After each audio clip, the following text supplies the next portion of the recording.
Onse getroue, liefdevolle hemelse Vader, ons is so dankbaar, Here, dat ons in die huis kan ontmoet, en ons is hier met 'n behoefte, Here.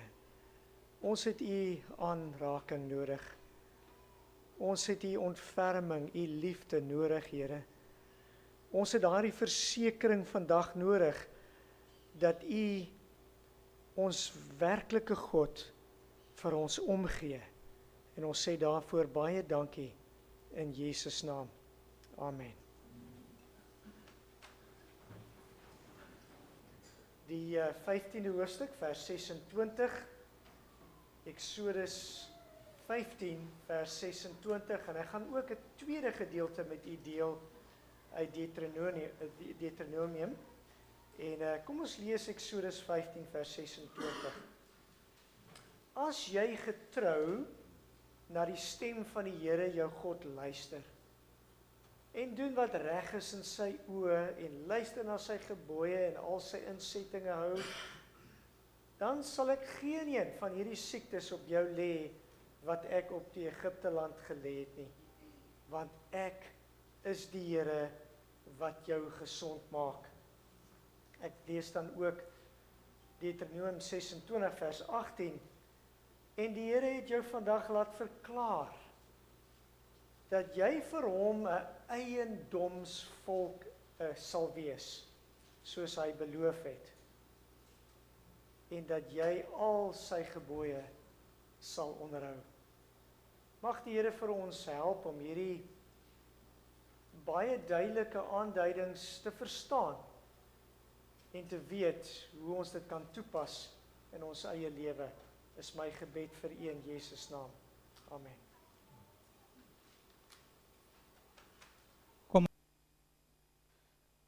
Wat 'n voorreg is dit vir my om saam met julle te wees vandag. 'n Seëning om in die kerk van die Here te wees, is dit nie? En ons is baie dankbaar daarvoor. Wel, hier is 'n baie bekende of 'n baie onlangse foto wat ek vir julle wil wys.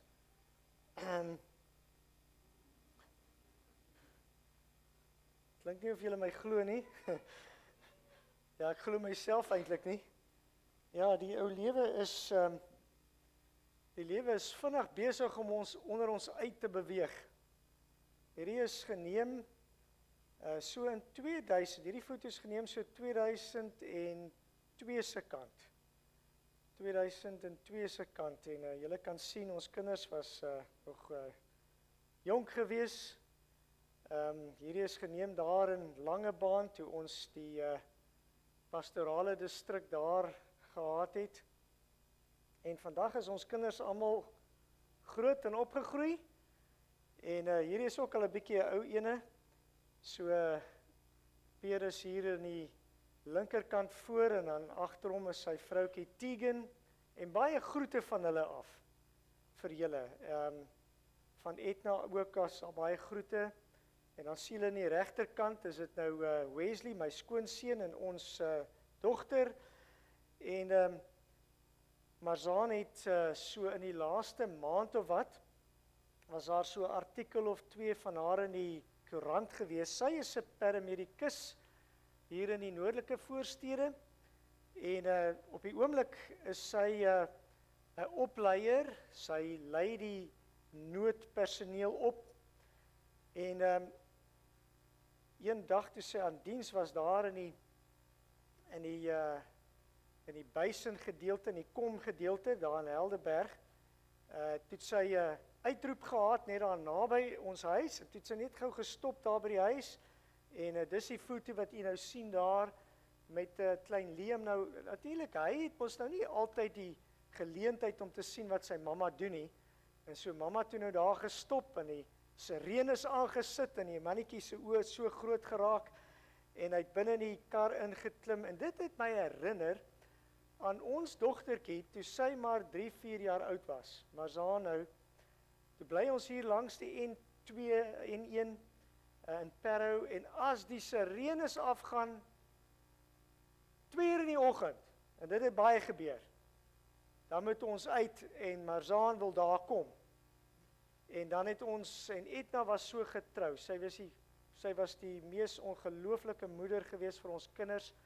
Sy het vir daai klein ding in die kar gelaai, pa's paralitiek, hy kan nie eens, jy weet, dink om wakker te word nie, dan sy uit, en dan vat sy nou vir Marzaan, en dan luister hulle waar die sirenes is, en vandag is sy 'n paramedikus, en ons ou klein seentjie, Liam, nou, dis nou haar seentjie, dis nou my kleinseun, hy is ook nou al met die stetoskope in, besig om te luister, so ons wonder nog waar die ding gaan eindig.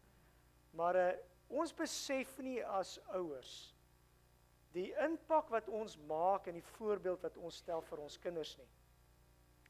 En dit is goed of dit is sleg. En so mag die Here vir ons ook seën daarmee. Ek het nog 'n foto hier van Peer, en terwyl hy besig om een van die stokperdjies wat ek al vir baie jare het, is 'n bye boerderytjie. En hier is Peer besig om my te help net 'n paar weke terug, waar ons nou 'n bietjie die bye so 'n bietjie kalm maak met 'n bietjie rook, en vir hulle te sê, jong, ons kom net so 'n bietjie ietsie haal hier by julle wat julle vir ons gemaak het. En ja, dis lekker om hierdie lewe te kan hê met al hierdie goedjies om ons. Wel, vandag het die Here vir my beïndruk om met julle te gesels oor 'n oorsaak en 'n gevolg. 'n Oorsaak en 'n gevolg. En ek wil eintlik my persoonlike getuienis met julle gee. Jy weet, ek het die laaste keer toe ek hier was, het ek vir julle foto's gewys van die eerste doopdiens wat ons in Brackenfell Kerk gehou het, baie jare terug, toe ek die predikant hier was, toe die kerkie maar net begin het. Ek was deel van die groep wat die kerk georganiseer het in 'n gemeente in. En baie mense vra vir my, leraar, maar waar was jy al die tyd? Wat het jy gedoen? En so ek gaan nou maar vir julle vertel, die storie vertel vandag, my lewensverhaal. En ek glo daar is 'n groot les hieruit te leer. Ek is 'n derde generasie Adventis. So dit beteken my vader en my moeder was Adventiste, dit beteken my oupa en my ouma aan beide kante was Adventiste. En dis 'n seëning. Ek glo dis 'n groot seëning wat 'n mens nie kan altyd die waarde van kan bepaal nie. Ons het in 'n bestendige huisgesin groot geword. Goeie leierskap, goeie geestelike leierskap. Ek het, jy weet, 'n ou het geleer om te leef vir die Here Jesus. My pa en my oupa was albei meesterbouers gewees. So ek het groot geword op boupersele. Ek onthou baie vakansies waar ek gaan help werk het om my 5 sentjies te kry na die dag se harde werk. Dit is werklik so, hoor. 5 sent na harde dag se werk. My pa het self hier in die 50s was hy was dit nou die 50s? Nee, dit kan nie die 50s wees. Was vroeër is dit gewees. Was hy self op Sedawen gewees by die kerkskool. En ek sê dit met 'n baie spesifieke doel dat julle sal weet later hoekom ek dit gesê het. In graad 1 was ek by Patterson Park ons kerkskool gewees. Wat reg in Johannesburg was, maar die realiteit was, ons het in die Oosrand gebly. Dit het my as seentjie gevat op die bus 2 ure om by die skool te kom as 'n graad 1 kind. En dan sit in die middag weer 2 ure terug huis toe. 4 ure was ek op die bus. En na 'n jaar het my ouers besef, hierdie ding gaan nie werk met hierdie klein seentjie nie. En hulle, want jy weet, ek is 4 ure op die bus. Jy weet, ek het baie keer half in die slaap daar aangekom, dan moet ek nog my huiswerk doen. En hulle het toe besluit om my in 'n lokale skool in te sit. En soos ek toe nou by Whitfield Laerskool, het ek my skoolloopbaan as 'n laerskoolleerling gehad, wat 'n goeie ding was, maar met baie uitdagings. Ek onthou baie keer, jy weet, kon ek nou nie die sport bywoon nie, want wanneer was dit gewees? Dis op Sabbat. En dan het ek vir die onderwyser of onderwyseres laat weet ek gaan nie daar wees nie en dan jy weet wanneer ek nou maandag daar kom dan het hulle my publiek uitgekry ek was 'n droster en ek was 'n sabbatariër en ek was wat alles en as 'n klein seentjie was dit baie moeilik om die goed te verwerk. Ek is daar vandaan as ek na Goutrif Hoërskool toe en hier het ek begin ernstig planne maak om by 'n kerkskool te kom. En so daai hele jaar het ek daarin gewerk en ek het gebid en ek het gedroom en ja, in daai tyd is ek ook gedoop, 12 jaar oud. En die geleentheid het toe gekom dat ek kon na Sedawin Hoërskool gaan. In standaard 7 het ek daar begin by Sedawin Hoërskool. En wat 'n goeie ervaring. Daar was ook slegte goed. Maar wat 'n goeie ervaring. Baie van die fondamente wat gelê is vir my om pastoraal te kan verstaan, is daar gelê by hierdie geleenthede. En soos ek toe, ek onthou nog by Sedawin, ek moet dit sê, ons was 5 seuns in die klas en oor die 20 meisies.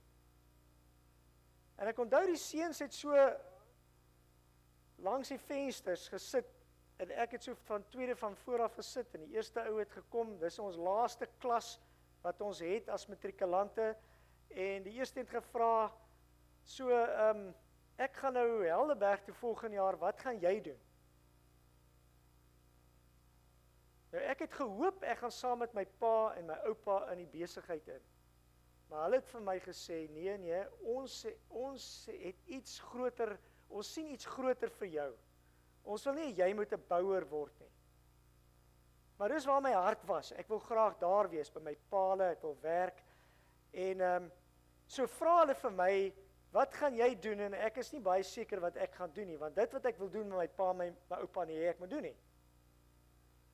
En ek vra toe maar vir die ou agter my, okay, so ek gaan nou, wat gaan jy doen volgende? Ja, ek gaan so en so universiteit toe. En die volgende ene, nee, ek gaan ook Helderberg toe. En die volgende ene, jy weet, en so was dit laaste ons matriek geskryf, en by Januarie is ek nog nie seker wat ek wil doen nie. En intussen my paal het 'n plaasie gekoop in die Noord Transvaal area. En hulle het met my begin praat. Daar is 'n kursus by Helderberg. Jy wil graag soontoe gaan. Daar is 'n landboukursus by Helderberg. Hoekom gaan jy nie soontoe nie? En die college het al begin, die universiteit het al begin. Toe daag ek daarop. Ek dink was so 2 weke laat daag ek daarop. En ek sluit aan by die landboukursus by Helderberg. En baie interessant, daai kwartaal, meeste van my vriende is teoloë.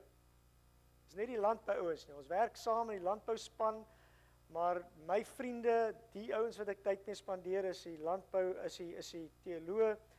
En 'n kort paar weke daarna kry ons die tyding dat my pa siek is. Nou ek kan vir julle eerlik sê, ek het my pa nooit in my lewe siek gesien nie. Nooit. Nie een dag nie. Hy het hard gewerk, ek het hom nooit siek gesien nie, maar ek kry die boodskap, my pa is baie siek. Vandat hulle my pa gediagnoseer het met leukemie, wat julle nou weet bloedkanker is, tot die dag dat hy begrawe is, was 5 weke. 5 weke.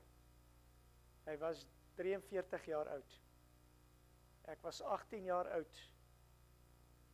En hierdie geweldige omwenteling, nou julle sal sien nou hier op my program, sal julle sien aan rooi, en dis nou die draaipunt goeters in 'n ou se lewe wat ek net probeer aandui. So hierdie was 'n groot draaipunt ding. Hier is ek met al hierdie drome, en ek is op Helderberg besig om te studeer vir landbou na die plaas wat ons nou op hierdie stadium gaan verloor. En besighede wat ons gaan verloor. En so 'n ou se hele lewetjie het uitmekaar uitgeval. Ek onthou dat my pa was op daardie oomblik besig met 'n groot multimiljoen rand kontrak met Agog Ingram. Julle weet wat dit is. Dis nou die maatskappy wat farmaseutiese middels maak en in Kreersdorp het my pa die groot kontrak gehad. En nou as 'n 18-jarige seun moet ek help om hierdie kontrakte oor te gee. Dit het gelukkig in die familie gebly want my pa se broers was ook in die boubedryf en hulle het tussen my oupa en die broers het hulle hierdie kontrakte oorgeneem, maar ons het as gesin baie geld verloor. En so het ek myself gevind in 'n plek waar ek die vragmotors en die bakkies en die goeders wat in die besigheid was, en ek is so dankbaar vir hierdie gawes wat die Here vir ons gegee het en jy weet die goed wat my ouers ons geleer het, moes ek hierdie voertuie nou jy weet skoonmaak en herspuit en verkoop sodat daarvan die geldjies kan terugkom om ons aan die gang te hou. En een nag onthou ek het ek 'n koper vir een van hierdie bakkies. Die bakkie moet nou verkoop word. Die koper kom om sien môre, maar ek is nog besig om die ding te sprei. En in die nag het ek met hierdie werk wat hulle noem vapor poisoning. Ek weet nie wat is dit in Afrikaans nie. Ek het dit opgetel en ek word wakker in die hospitaal. En ek is nog besig om te werk aan die goeders en ek word wakker in die hospitaal. En is in hierdie hospitaalervaring as 'n 18-jarige waar die Here met my gepraat en vir my gesê het, ek het iets beters in gedagte vir jou. En ek het begin soek en ek het begin bid, ek begin vra, Here, wat is dit? En so bevind ek my toe by Helderberg College, waar ek begin teologie studeer. Dis ook waar ek vir Edna ontmoet, en ons is getroud in 1988, en ja, ons het gegradueer, ek het gegradueer ook in 1988, met die omskakeling van die kursusse het ek so 'n bietjie tyd verloor met die werkery, ek moes al hierdie werk vir my pa afhandel, my oorlede pa afhandel, en ek moet vir julle sê wat ek geleer het is, en ek probeer hierdie boodskap met julle deel, dat baie keer dit wat vir ons die slegste ding is, werk later die beste uit. Byvoorbeeld, ek kon nie gradueer in 1987 nie. Ek moes terugkom in 1988 om een vak oor te doen. En dit het my toe nou, jy weet, die ouetjies saam wie ek gestudeer het, ek kon nie saam met hulle gradueer nie. Maar die mooi was, toe ek die klasse klaar gemaak het, vra die Transvaal konferensie vir my, kom werk vir ons as evangelis saam met 'n evangelistiese span. En so gaan ek toe nou vir die res van 1988, gaan werk ek as 'n evangelis in 'n span, en ek weet, dit het die fondasies gelê vir my om baie belangrike dinge te kon doen in my lewe. Dit was negatief, en die ander is al klaar in die werk, en hier is ek nou besig om, jy weet, nie 'n permanente pos nie, maar dit het vir my daai geleentheid gegee. So het ek toe nou die 1988 in die oespogings in die Oosrand betrokke gewees, en 1989 het ons die nasionale diensplig moes doen, en daar was ek toe in die kapelaanskorps. En weer eens, jy weet, dit was vir baie mense om in die weermag onder dwang, 2 jaar moes jy nou 2 jaar van jou lewe gee, was dit vir baie mense baie negatiewe ding, maar ek kan vir julle sê, dit was een van die mees positiewe ervarings in my lewe. Want in daai tyd het ek nie net in die kapelaansdiens gedoen nie, ek het baie geleer. Ek het baie selfdissipline geleer. Hulle het vir my ook 'n geleentheid gegee om die Elsburg kerk, wat toe nog 'n klein kerkie was, te bedien, terwyl ek in die kapelaansdiens was. En die konferensie het my ondersteun in dit. En dit was 'n positiewe ervaring, 'n geweldige positiewe ervaring. En van daar af, ek het in 1990 toe nou klaargemaak met my diensplig, en ek het onmiddellik toe 'n beroep gekry na die Natal Vrystaat konferensie, en ek het ingeval in die Noord-Natal distrik in Dundee. En as julle dink aan Dundee, waaraan dink julle? Abundant Life.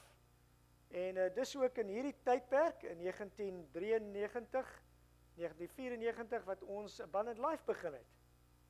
Ek die predikant daar was, en dit was 'n positiewe ervaring, die mees positiewe ervaring. Ek dink hierdie jaar is dit die 30ste jaar viering vir Abundant Life.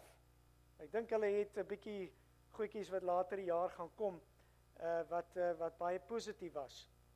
En in 1990 is my seun Peer gebore. En wie sou nou ooit kon dink dat Peer vandag ook in die pastorale bediening sou staan? En die Here hom ook geroep het. En ek kan daai dag kan ek onthou, miskien moet ek dit 'n bietjie later vertel. Peer is in 1990 gebore, Mazaan in 1992, en ons is in 1995 is ons beroep na die noordelike voorstede, en dis waar ek hier ingeval het by Brackenfell Kerk, en ook die Parow Kerk. Ek het die twee kerke gehad. In 1996 Januarie het ons begin, en ons het pastoraal hier gedien tot so 2001, 2002, die eerste een kerkie gelos, gevra ek moet skuif na 'n ander kerk toe, en toe die ander ene, en ek onthou 1996 hoe ons nog die jong mense in die omgewing, Sabi, julle kan dit onthou, almal in die kombies ingelaai het. Jy nog een van daai kombies bestuur nie? Ja, jy het nog een van daai kombies bestuur. En ons het al die jong mense ingevat, en ons met hierdie Dundee toe ons die eerste jeugfees in 1996 gehou het. En dit was in aansluiting met die Abundant Life se eerste programme, en op hierdie trippie in 1996 het nog 'n draaipunt ervaring vir my gebeur. Terwyl ons stop in Beaufort Wes, en ons gooi brandstof in, het Edna vir my, en is al warm, dis Desember, sy vir my 'n bakkie roomys gekoop. En ek onthou, terwyl hulle nou brandstof ingooi, en ek moet nou almal oorsien, dat al die voertuie nou brandstof inkry en alles, eet ek nou die roomys. En een van die jong mense, en sy is vandag 'n mediese dokter, kom en sy sit haar arm so om my. Sy sê sy is in matriek of standaard 9. Sy sit haar arm so om my en sê vir my, leraar, onthou net, ek is nou besig om roomys te eet, leraar, hierdie is miskien nie die beste ding vir jou om te doen nie.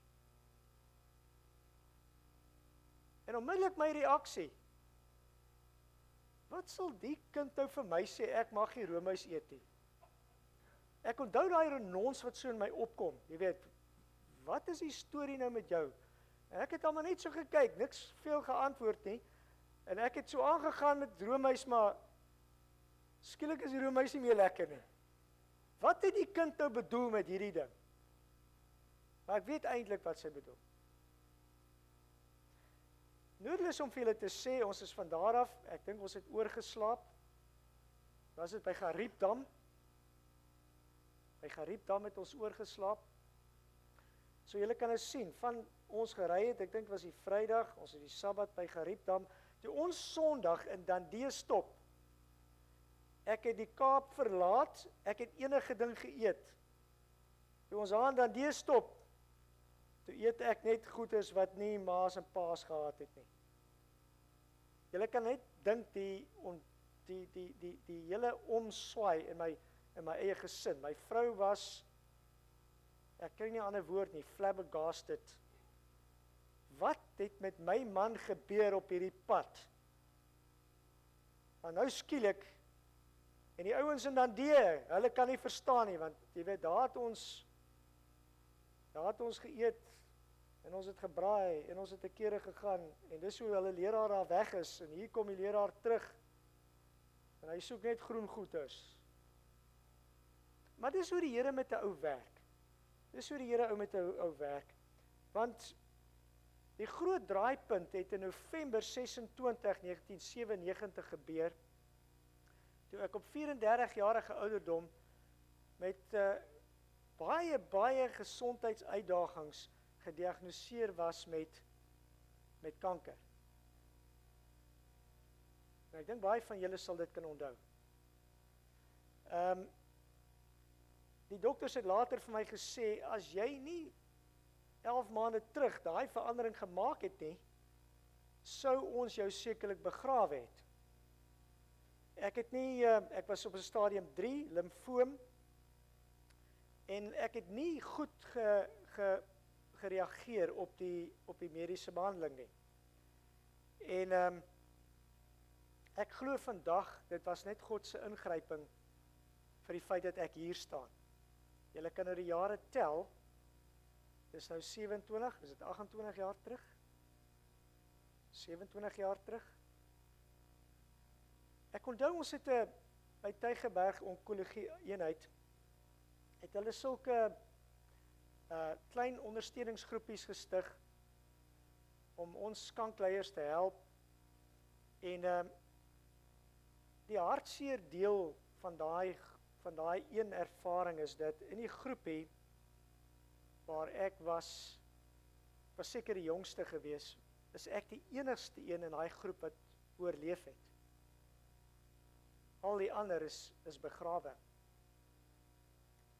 Ek het volkome herstel ervaar, en ek onthou hier in 1998, 99, terwyl ek het 98 regtig beklei vir my lewe. Ek het nie goed gereageer op die behandelings nie. En ek het begin vra, Here, wat is dit? Wat kan ek doen? Ek het my hele lewe vir U gegee. Ek kon hierdie rigting ingeslaan, maar ek het hierdie rigting wat U het my geroep. En waarom wil U nou op hierdie stadium my lewe nou beëindig? My kinders is jonk, hulle is 3, 5 jaar oud. My vrou is jonk, sy was maar 30 jaar oud. Here, hoe werk dit? En in hierdie proses het die Here vir my meer en meer laat lees, meer en meer laat studeer, en hoe verder en hoe dieper ek studeer, kom ek agter, ek kan niemand anders kwaadlik neem vir die toestand waarin ek is, as die besluite wat ek self gemaak het nie.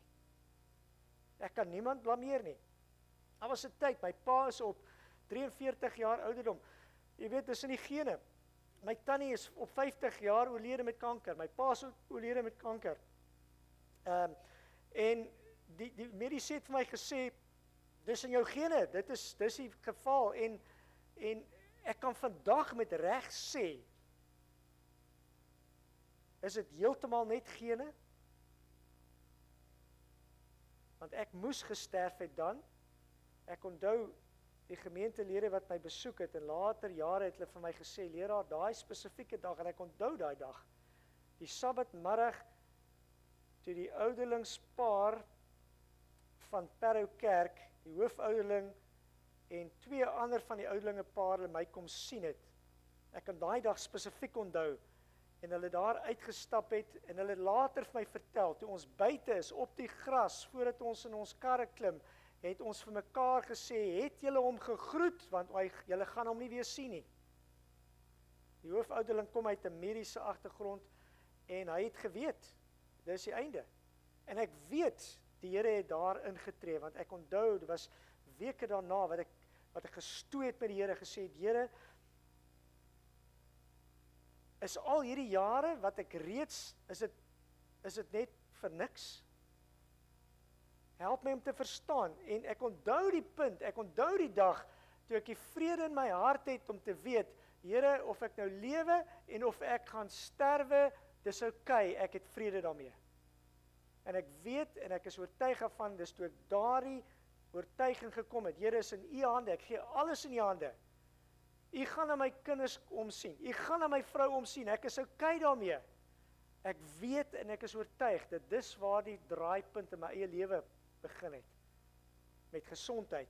En ek het 'n gesonde lewenstyl begin voer meer as ooit tevore.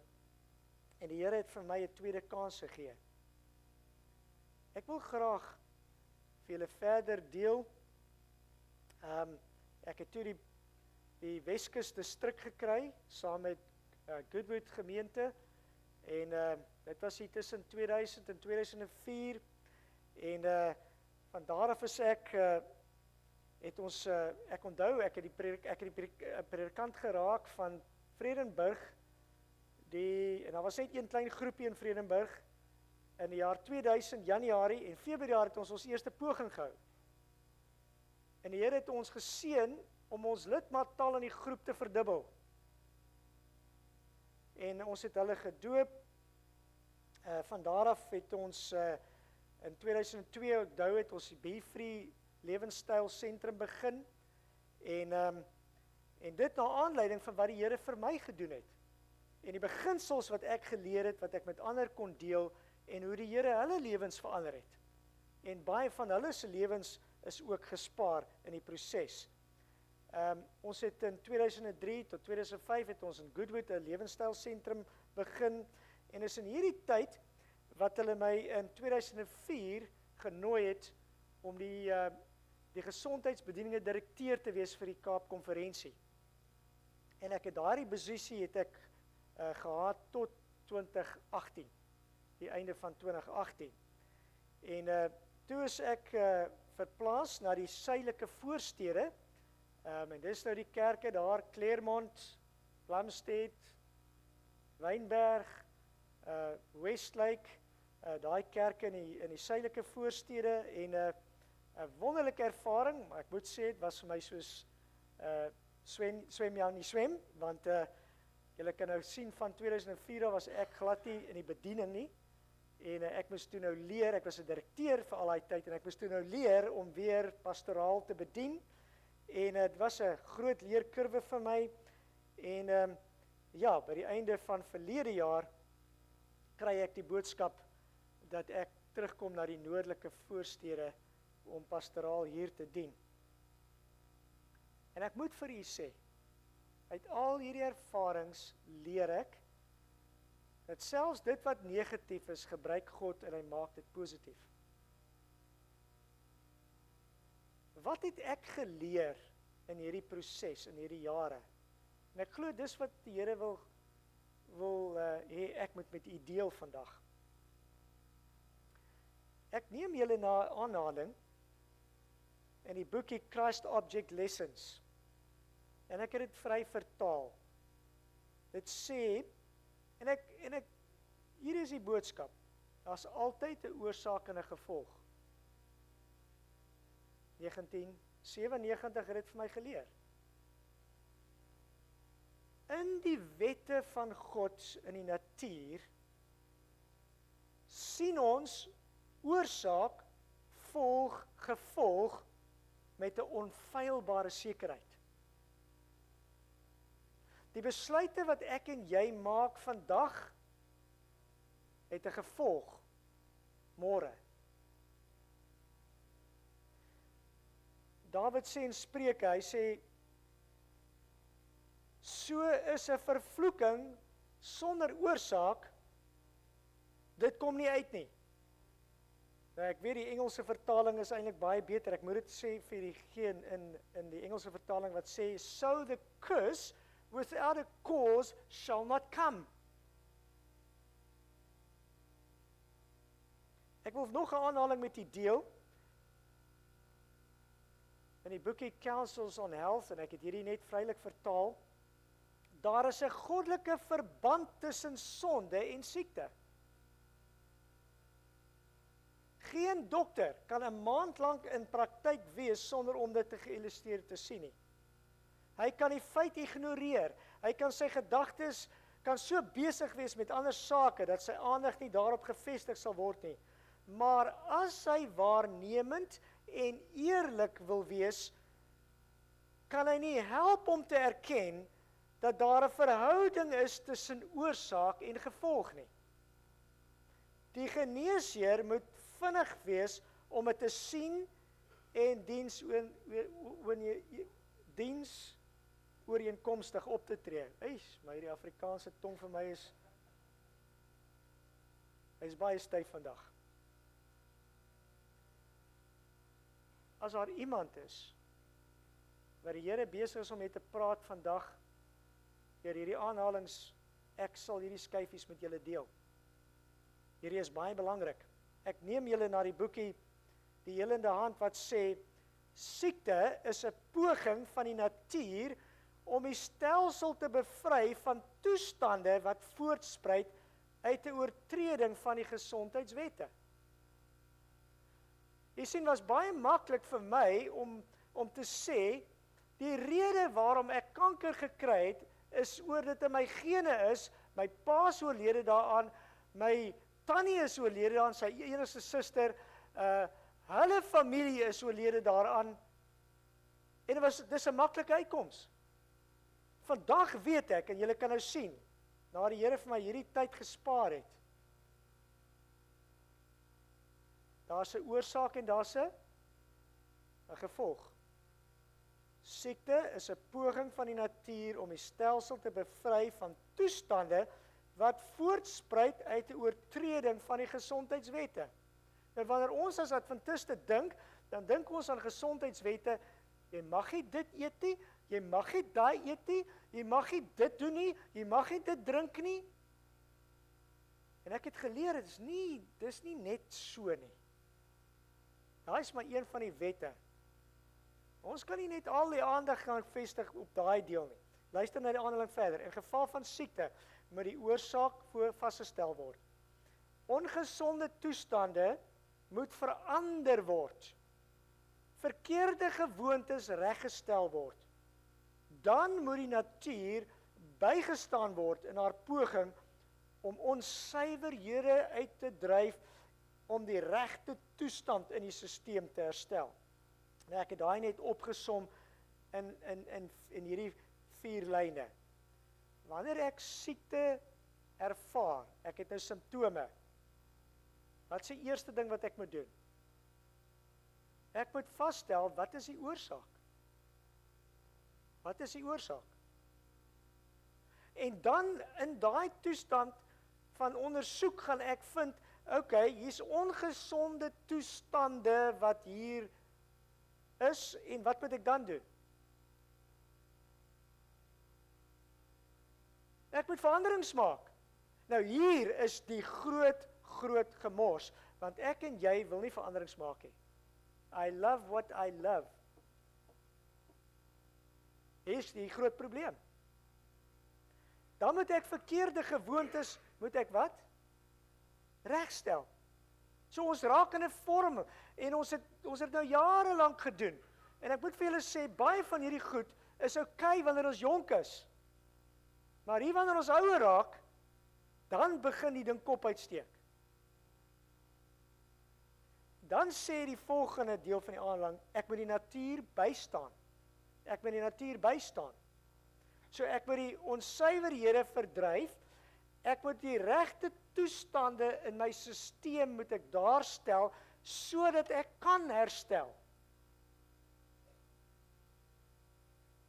Ek moet met julle deel hierdie brief wat ons lees in die tydskrifie An Appeal to Mothers. Ek haal aan bladsy 26 vers 1, ek het weer vrylik vertaal. Die wil van God vestig die verband tussen die oorsaak en die gevolg daarvan. Vreeslike gevolge word aan die minste oortreding van God se wet gekoppel. Almal sal probeer om die resultaat te vermy, maar sal nie werk om die oorsaak wat die effek veroorsaak het te vermy nie. En dis waarom ons in 'n milieu is, waar wanneer ons ongemak van 'n gesondheidsoogmerke sou ervaar, dan hardloop ons na die kortpaaie toe. Wat is die kortpaaie? Vat hierdie pilletjie, en dit gaan hierdie simptoom onderdruk. Julle is met my. Ons gaan nie na die oorsaak toe nie. Die oorsaak is verkeerd. Die gevolg is reg. Om die oortreder te bedwing. Ek wil 'n ander aanhaling met u deel. Hierdie kom uit die boekie Story of Redemption. Ek het hierdie boekie as 'n jong seun deurgelees. Ek moet vir ons jong mense aanmoedig, as jy nou regtig wil 'n boek hê wat jou kan. Ek was as 'n 12-jarige aangegryp deur hierdie boekie, The Story of Redemption. Verder het die Here aan hulle beloof, as hulle sy gebooie sou gehoorsaam, geen siekte op hulle sou rus nie, want hy het gesê, ek is die Here wat jou genees. Ons lees hierdie baie keer so pie in the sky. Maar die Here maak 'n werklike belofte aan ons. Eksodus 15 vers 26 sê, as jy na die Here jou God sal luister, sal doen wat reg is in sy oë, luister na sy gebooie, sy insettinge hou, dan sal hy, ons lees dit oppervlakte, die Here sê, hierdie siektes wat julle sien om julle, sal nie na julle toe kom nie. En die rede daarvoor is, want ek is die Here wat jou gesond maak. Ek is die Here wat jou gesond maak. En as daar nou iets is wat my aangryp, dan is dit Jesus se werk van ontferming en sy werk van liefde, wanneer hy met siekes omgang gehad het. Julle weet, die wat nou uitgegooi is uit die samelewing uit, hy het met hulle tyd gaan spandeer. Hy het sy arm om hulle gesit. Hy het vir hulle liefde gegee. En ek moet vir julle sê, oor die jare dit vir my geweldig beïndruk van hoe Jesus dit benader het. Selfs die feit, al het hierdie kind van hom in 'n siekte toestand verval as gevolg van sy eie toedoen.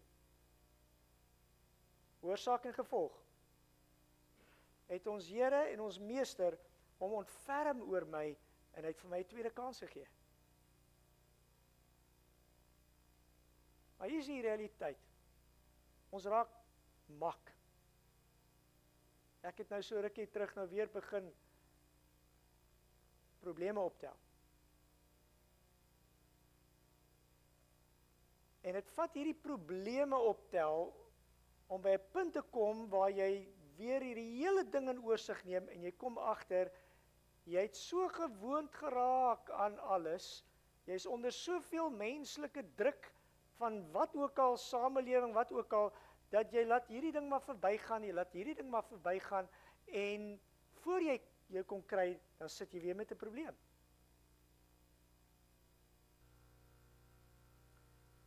Die boekie heel in die hand, wanneer die evangelie in sy reinheid en sy krag ontvang word, is dit 'n geneesmiddel vir die kwale wat in sonde ontstaan het. Nie alles wat hierdie wêreld skenk kan 'n gebroke hart genees, of 'n gemoedsroes gee, of sorg verwyder, of siekte uitskakel nie. Die lewe van God in die siel is die mens sy enigste hoop. Nou, ek wil hê julle moet ook nou hoor, ek sê nie, as jy net jou broccoli gaan eet, gaan niks jou oorkom nie. Dis nie wat ek sê nie.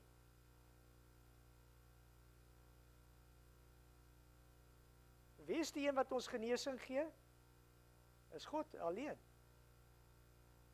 Maar onthou nou net, dit gaan nie oor net eet en drink nie. Hier is deel van die boodskap vandag. Gaan nie net oor wat ek eet en drink nie. Gaan nie net oor die broccoli eet nie. Luister na hierdie aanhaling. Die wet van die 10 gebooie is ligtelik deur die mens beskou. Maar die Here sou nie kom om die oortreders van daardie wet te straf, sonder om eers vir hulle 'n boodskap van waarskuwing te stuur nie. Nou, ons is groot op die 3 engele boodskap. Dis hoekom ons hier sit vandag. Die 3de engel verkondig daardie boodskap. As die mens ooit gehoorsaam was aan die wet van die 10 gebooie, en hulle lewens die beginsels van daardie voorskrifte uitgevoer het, sou die vloek van siekte wat nou die wêreld oorval nie daar gewees het nie. oral om my sien ek net meer mense siek. Die hospitale is vol. Daar's baie ure van my week wat spandeer word in hospitaalbesoeke. En dan sien ek hordes mense wat ly. Openbaring 14 is die waarskuwing. Die 3 engele boodskap is vasgevat daar. En wat ek hier lees is, deel van hierdie waarskuwingsboodskap vir die eindtyd is ook die gesondheidsboodskap. En ons probeer dit afwater. Nou, ek het nou daai New Start het ek nou in Afrikaans vertaal 'n hele klompie jare terug. En die akroniem is Word Slim. Word Slim. Ek noem dit aan julle, want ons koppel partykeer die gesondheidsboodskap net aan, jy mag nie dit eet nie, jy mag nie daai eet nie, jy mag nie dit nie, jy mag nie dit nie. Maar daar's 8 wette. 8 wette. Ek moet sê, oor die jare, ek was baie getrou wanneer dit kom by die ete en die drinke. Ek is baie konsekwent met dit. Maar mense, jy gaan probleme optel, al eet jy so mooi en gesond soos jy wil, en jy doen nie oefening nie, het jy moeilikheid. Ek het agtergekom, ek is nie baie goed met hierdie waterstorie nie. Vir baie praktiese redes, maar dit is 'n probleem. Ek is glad nie goed met hierdie oefening ding nie. Daai rus ding is 'n baie onrelevante onderwerp in my bestaan, want jy weet, ons weet die wet sê, ons behoort 7 tot 8 ure te slaap, en as ek tussen 5 en 6 kry, dan is ek baie gelukkig met myself. Oorsaak, gevolg.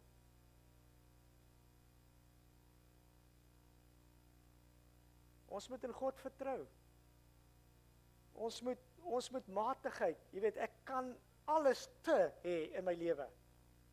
Kyk 'n bietjie na hierdie aanhaling.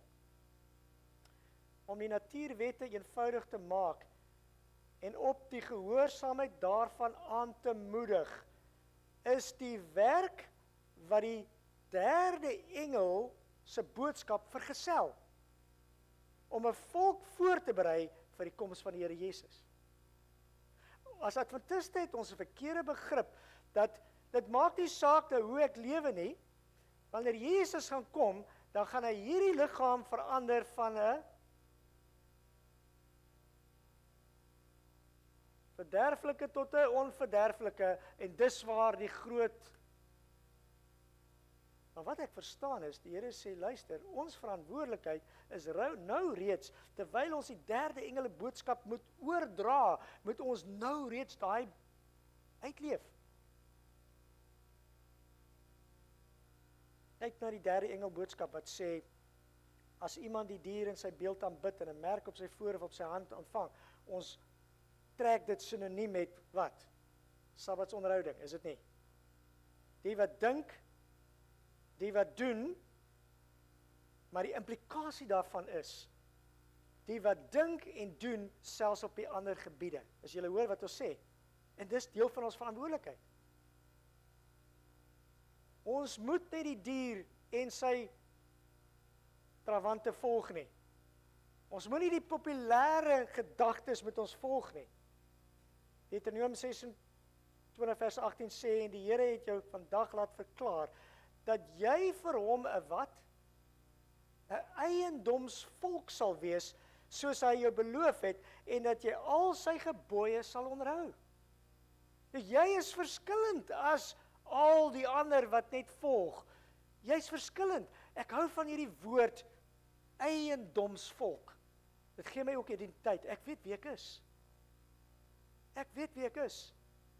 Dis belangrik dat jy weet wie jy is. Dis belangrik dat jy weet dat jy geroepe is, dat jy anderste is as al die ander. Openbaring 14 vers 12 sê, hier kom die leidsaamheid van die heiliges te pas. Hier is hulle wat die gebooie van God en die geloof in Jesus bewaar. Ons weet, dis die identiteit van diegene wat sal staan reg op die einde wanneer Jesus kom.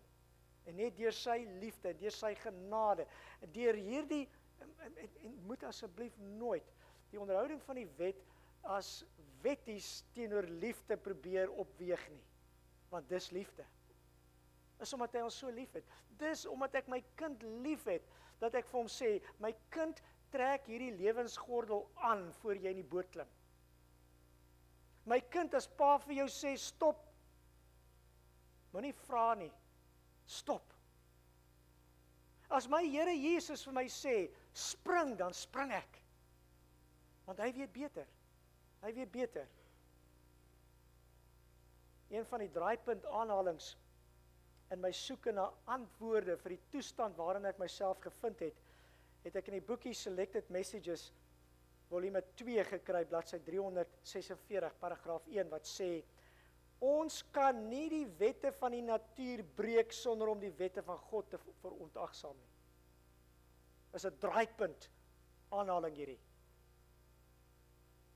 En ek het dit gesien in die kerk. Ons sit die 10 gebooie hier, maar wanneer dit kom by die gebooie wat God sê, ons moet die gesondheidswette moet hou, dit het nie betrekking op my nie.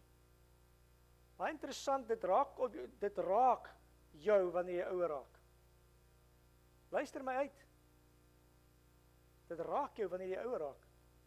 Ons kan nie verwag die Here 'n wonderwerk vir ons doen, terwyl ons die eenvoudige middels wat hy voorsien het vir ons gebruik, verwaarloos nie. Word slim. Wat is die weer in word? Water. Hy het dit vir ons gegee, vir 'n baie spesifieke doel. Wat is die tweede een? Word slim. Wat is die tweede een? Wat is die O? Oefening.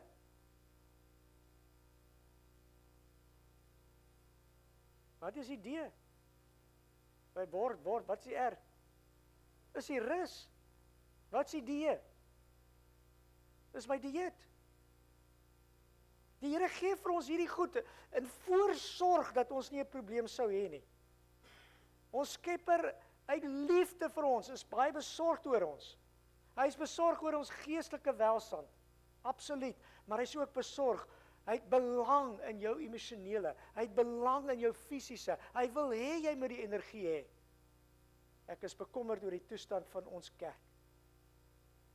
Dit lyk asof ons energieloos geraak het. Ons het nie meer energie nie. Ek ervaar wanneer ek word slim toepas in al sy fasette, het ek energie. Wanneer ek van daai goedjies verwaarloos, dan raak die energie weg.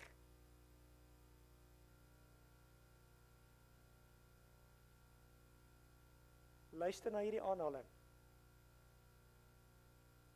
Jy wat in die hart smag na iets beters, as wat hierdie wêreld kan gee, erken hierdie verlange as die stem van God tot jou siel. Vra hom om jou bekering te gee, om Christus aan jou te openbaar in sy oneindige liefde, in sy volmaakte reinheid. In die Verlosser se lewe is die beginsel van God se wet. Liefde vir God en mens, perfek geïllustreer. Welwillendheid, onselfsugtigheid, liefde, onselfsugtige liefde was die lewe van sy siel. Dis wat hom maak doen het wat hy gedoen het. En dit is wanneer ons hom aanskou.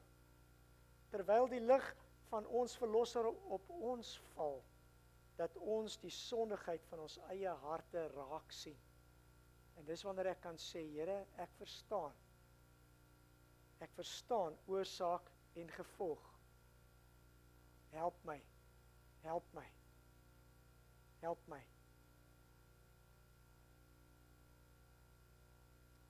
Ek is vanmôre beïndruk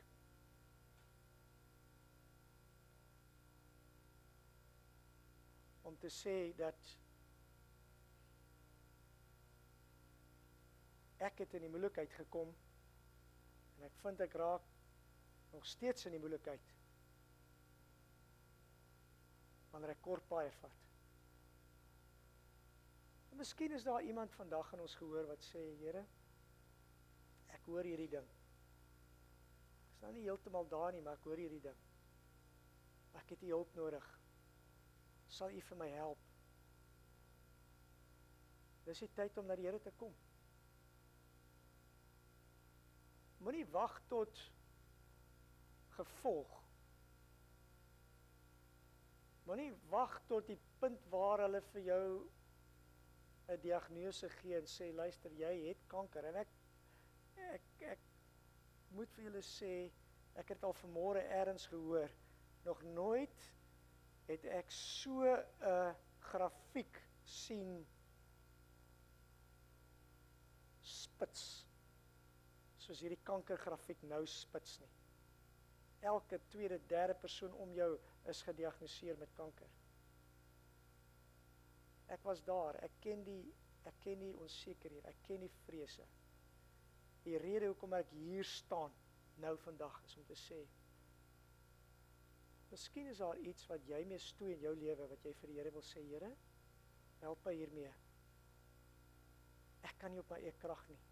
Ek het nie die motivering nie. Ek wil hê ons moet saam bid daaroor. Miskien is daar iemand hier in hierdie gehoor wat vandag sê, ek het nou al baie kort paai in my lewe gevat, maar Here, maar ek wil 'n draaipunt maak. En ek vra die Here om my te help. Dan is dit die tyd om miskien vorentoe te kom en te sê, Here, hier is ek. Help my met daai draaipunt. Miskien is daar iemand vandag wat sê, ek het verkeerd gedoen. As ek nou dit reg verstaan, Here, het ek eintlik teen U gesondig by die besluite wat ek gemaak het. En ek kom na U toe en ek vra U my asseblief te vergewe vir daai sonde wat ek gemaak het.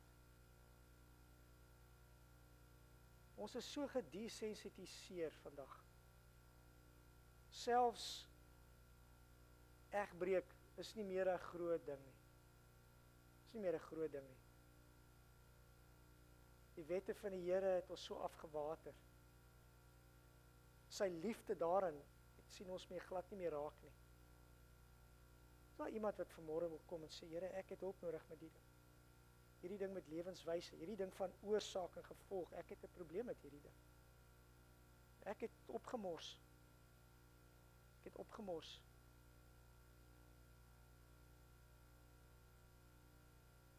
Ek kon die storie vir julle vertel, want ek het opgemors. Maar die Here het vir my 'n kans gegee. Miskien is die Here besig met jou te praat en sê, luister, ek wil jou 'n kans gee. Is daar miskien iemand wat spesiale gebed nodig het? Sê, Here, ek het hier 'n probleem, ek het hierdie diagnose en ek weet nie hoe om dit te hanteer nie. Ek het U genesende hand nodig. Dan is dit tyd om hiernatoe te kom. Ons bid. Miskien is daar iemand wat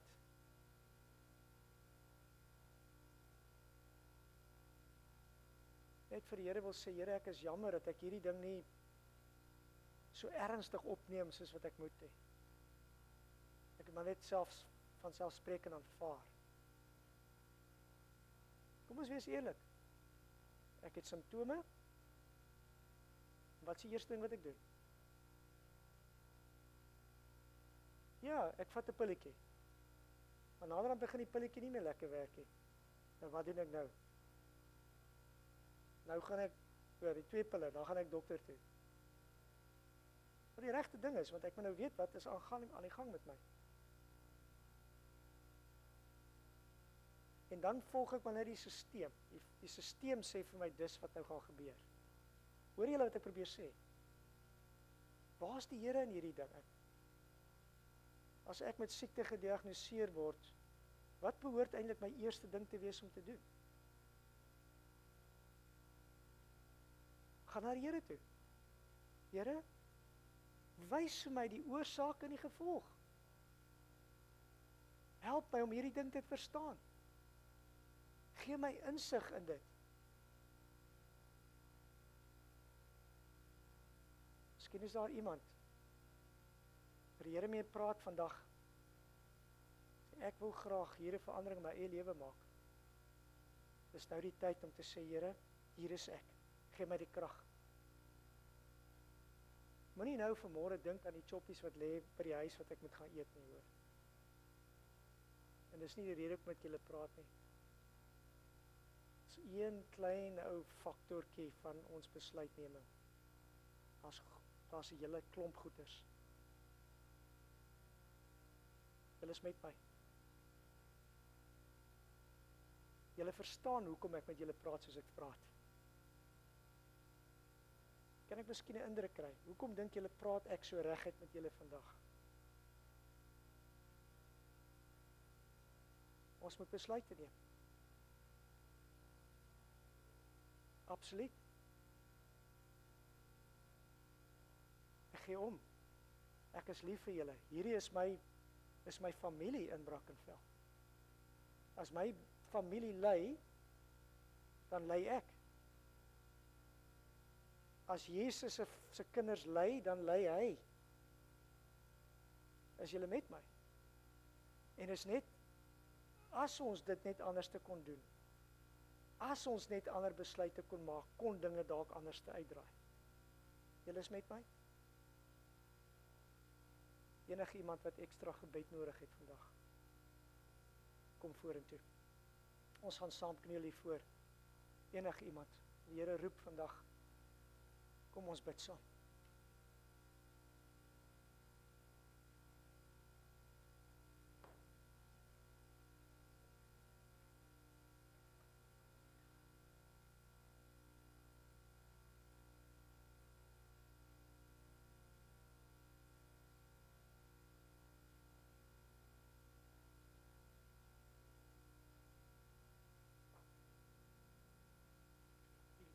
Staan net so. Vader,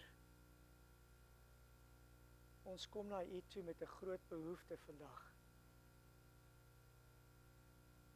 U is die lewende gewer.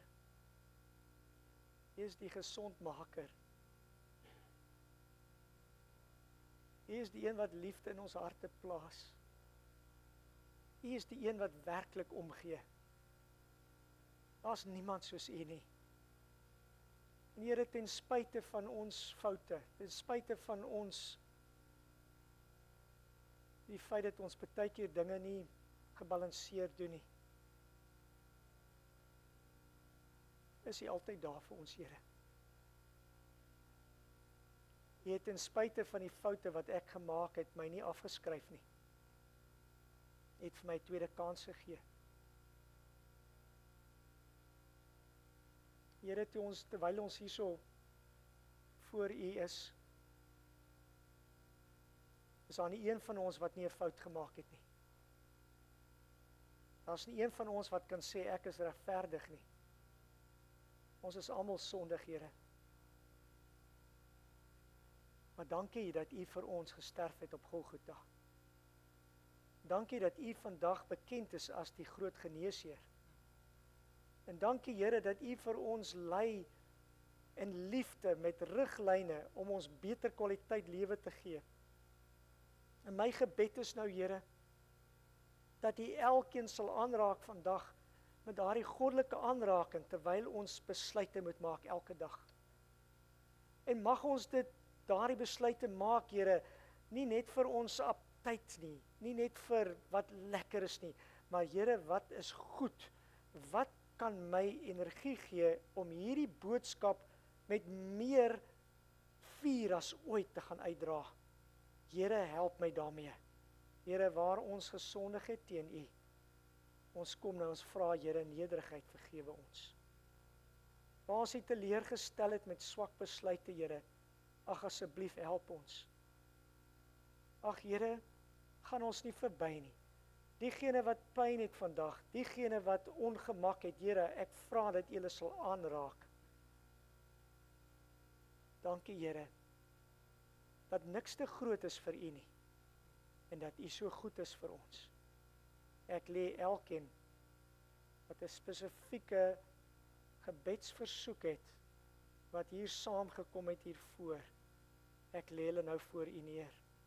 Ek vra vir U spesiale aanraking, Here, mag U en U goddelike liefde nie een verbygaan nie. En dis my gebed en ek sê dankie in die lieflike naam van Jesus, ons Here. Amen.